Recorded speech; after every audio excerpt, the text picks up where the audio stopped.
Environment protection is the practice of protecting the natural environment by individuals, organizations, and governments. Its objectives are to conserve natural resources and the existing natural environment, and wherever possible to repair and damage and reverse the trends. Due to pressures of overconsumption, population growth, and technology, the biophysical environment is being degraded and daily and sometimes permanently. This has been recognized by the governments, and the governments have started placing restraints on activities that cause environmental degradation. Since 1960, the environmental movement has created more awareness of the multiple environmental problems. There is a disagreement on the extent of environmental impact of the human activity.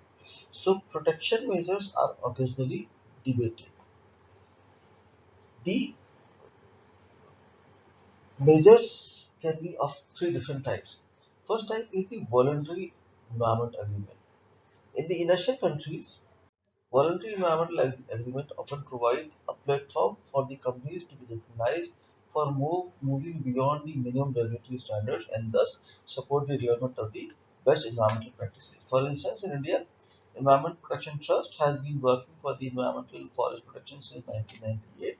A group of green volunteers gets a goal of green India, clean India concept.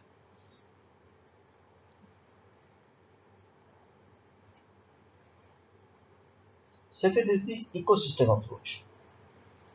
An ecosystem approach to resource management and environmental protection aims to consider the complex interrelationship of an entire ecosystem in decision making rather than simply responding to specific issues and challenges. Ideally, the decision making process should, under such an approach, would be collaborative approach to planning and decision making. This involves a broad range of stakeholders across all relevant government departments as well as basic initiatives, environmental groups, and community. This approach ideally supports a better exchange of information, development of conflict resolution strategies, and improved regional conservation. Religions also play an important role in the conservation of the environment. As is the international environment agreements, many of the Earth's resources are especially vulnerable because they are influenced by human impacts across different countries. As a result of this, many attempts are made by the countries to develop agreements that are signed by multiple governments to prevent damage or manage the impacts of human activity on natural resources. This can include agreements that impact factors such as climate, ocean, rivers, and air pollution. These environmental agreements are sometimes legally binding documents that have legal implications when they are not followed, and at other times they are more in the nature of an agreement in principle, so are for use as codes of conduct. These agreements have a long history and some multinational agreements being in place from as early as 1910 in Europe, America, and Africa. Some of the most well-known international agreements include the Kyoto Protocol and the Paris Agreements.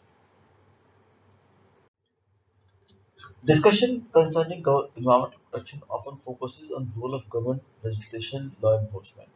However, in its broadest sense, environmental protection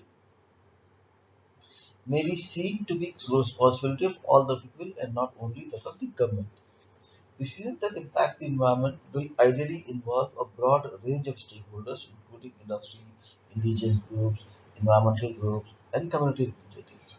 Gradually, environmental decision-making processes are evolving to reflect this broad sense of stakeholders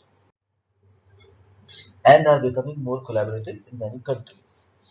Many constitutions acknowledge these environmental protection agreements or rules as a part of their own legislation.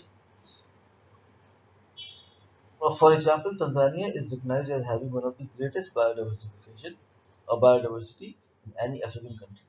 Almost 40% of the land has been established into a network of areas, including several national parks. The concerns for national environment include damage to ecosystem and loss for habitat resulting from population growth and expansion of subsistence agriculture, culture, pollution, timber extraction, and significant use of timber as a fuel.